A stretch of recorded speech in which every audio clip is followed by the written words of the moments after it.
The Telltale Heart by Edgar Allen Poe.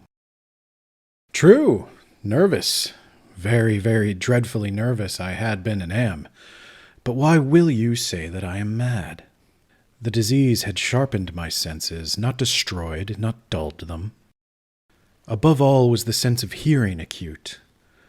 I heard all things in the heaven and in the earth. I heard many things in hell. How, then, am I mad? Hearken and observe how healthily, how calmly I can tell you the whole story. It is impossible to say how first the idea entered my brain. But once conceived, it haunted me day and night. Object there was none. Passion there was none. I loved the old man. He had never wronged me. He had never given me insult. For his gold I had no desire. I think it was his eye. Yes, it was this.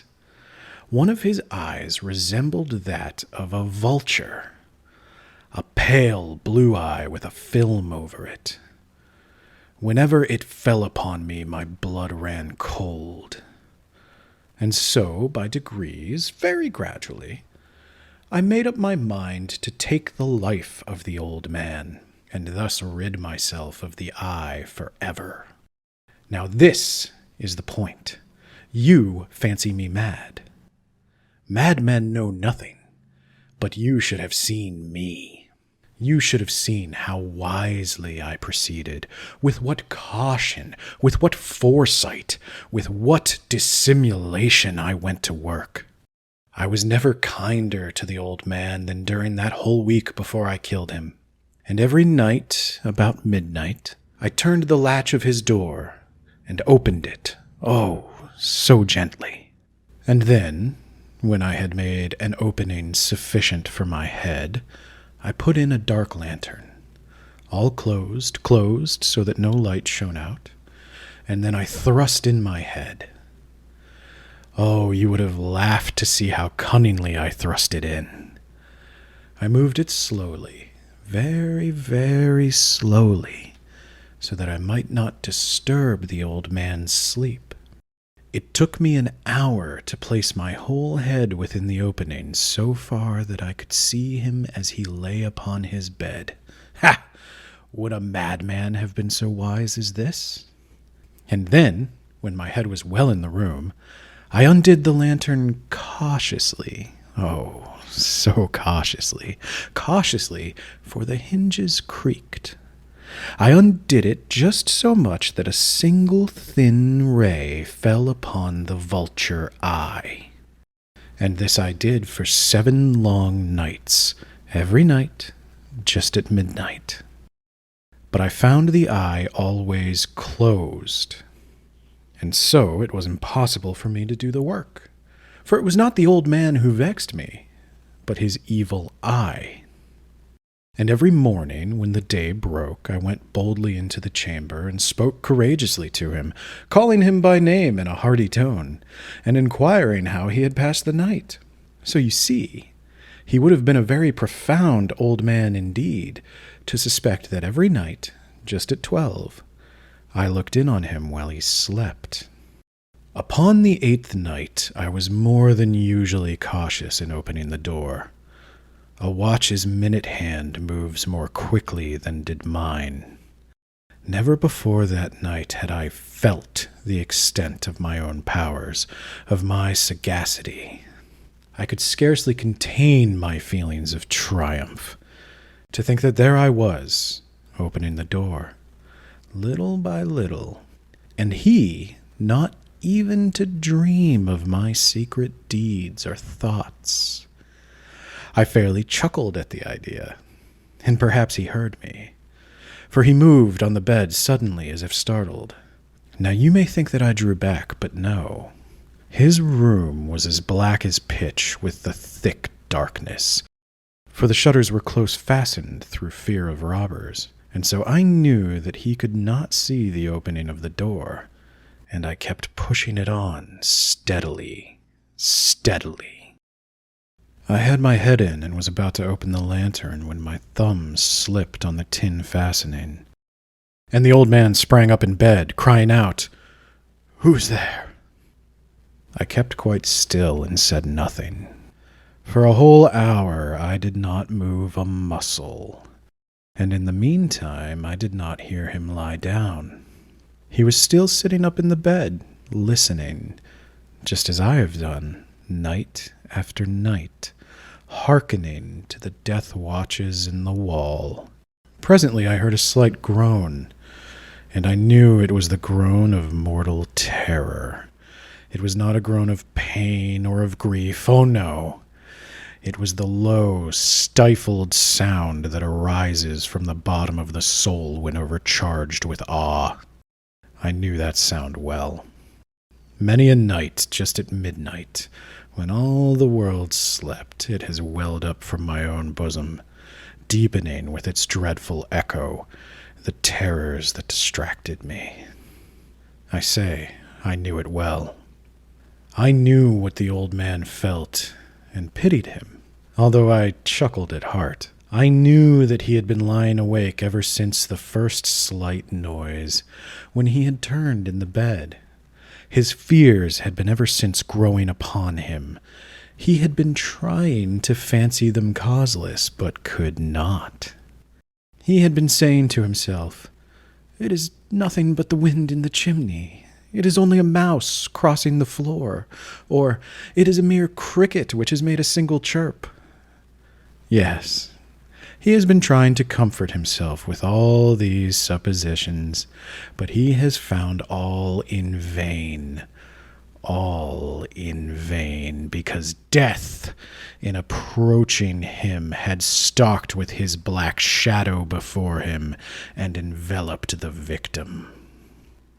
And it was the mournful influence of the unperceived shadow that caused him to feel, although he neither saw nor heard, to feel the presence of my head within the room.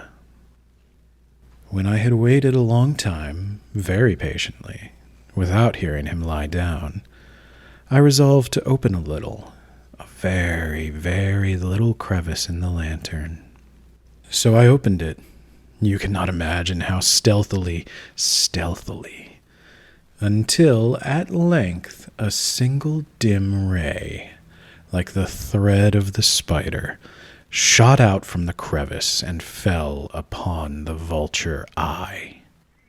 It was open, wide, wide open, and I grew furious as I gazed upon it. I saw it with perfect distinctness, all a dull blue with a hideous veil over it that chilled the very marrow in my bones. But I could see nothing else of the old man's face or person, for I had directed the ray as if by instinct precisely upon the damned spot. And now have I not told you that what you mistake for madness is but an over-acuteness of the senses? Now, I say, there came to my ears a low, dull, quick sound such as a watch makes when enveloped in cotton. I knew that sound well, too. It was the beating of the old man's heart.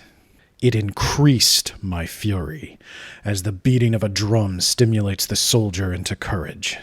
But even yet I refrained and kept still.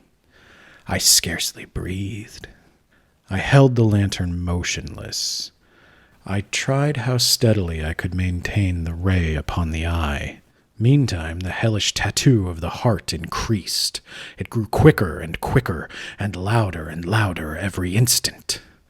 The old man's terror must have been extreme. It grew louder, I say, louder every moment. Do you mark me well?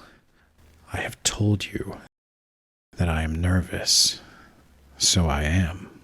And now at the dead hour of the night, amid the dreadful silence of that old house, so strange a noise as this excited me to uncontrollable terror.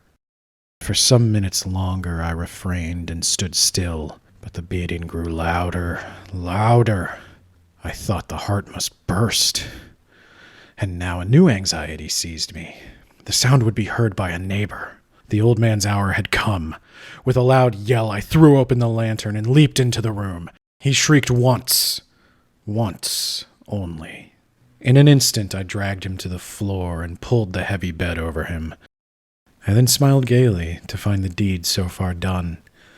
But for many minutes the heart beat on with a muffled sound. This, however, did not vex me. It would not be heard through the wall. At length it ceased. The old man was dead. I removed the bed and examined the corpse. Yes, he was stone dead.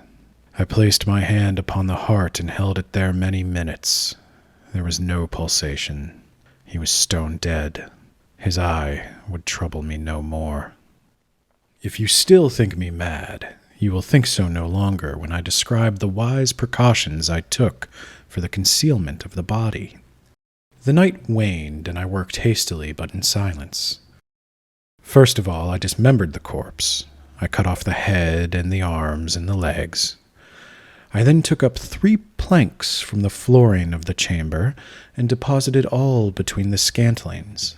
I then replaced the boards so cleverly, so cunningly, that no human eye, not even his, could have detected anything wrong. There was nothing to wash out, no stain of any kind, no blood spot whatsoever. I had been too wary for that. A tub had caught all. When I had made an end to these labors, it was 4 o'clock, still dark as midnight. As the bells sounded the hour, there came a knocking at the street door. I went down to open it with a light heart, for what had I now to fear? There entered 3 men who introduced themselves with perfect suavity as officers of the police. A shriek had been heard by a neighbor during the night. Suspicion of foul play had been aroused. Information had been lodged at the police office, and they, the officers, had been deputed to search the premises. I smiled. For what had I to fear? I bade the gentleman welcome.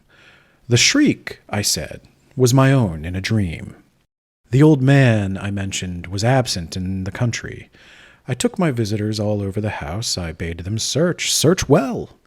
I led them at length to his chamber. I showed them his treasures, secure, undisturbed. In the enthusiasm of my confidence, I brought chairs into the room and desired for them here to rest from their fatigues, while I myself, in the wild audacity of my perfect triumph, placed my own seat upon the very spot beneath which reposed the corpse of the victim. The officers were satisfied.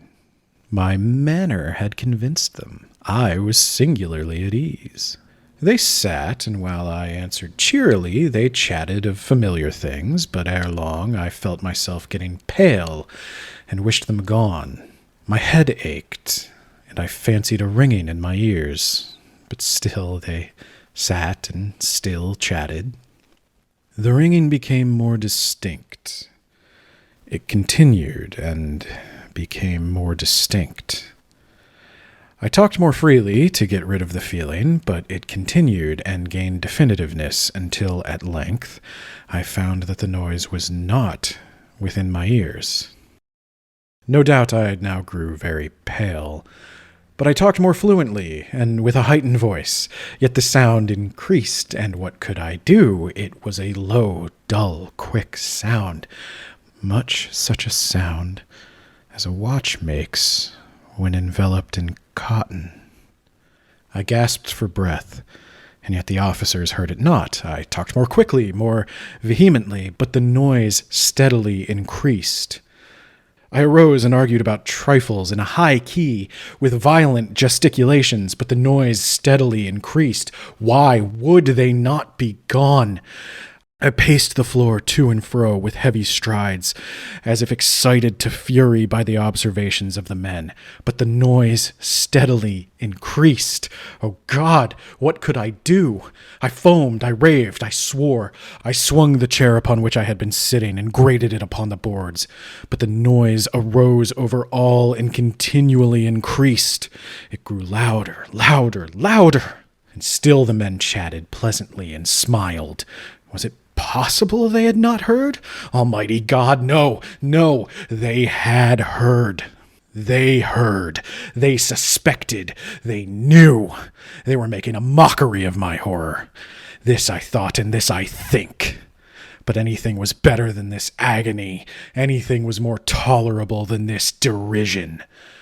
I could bear those hypocritical smiles no longer. I felt that I must scream or die. And now, again, hark! Louder, louder, louder, louder! Villains, I shrieked. Dissemble no more. I admit the deed. Tear up the planks. Here, here. It is the beating of his hideous heart.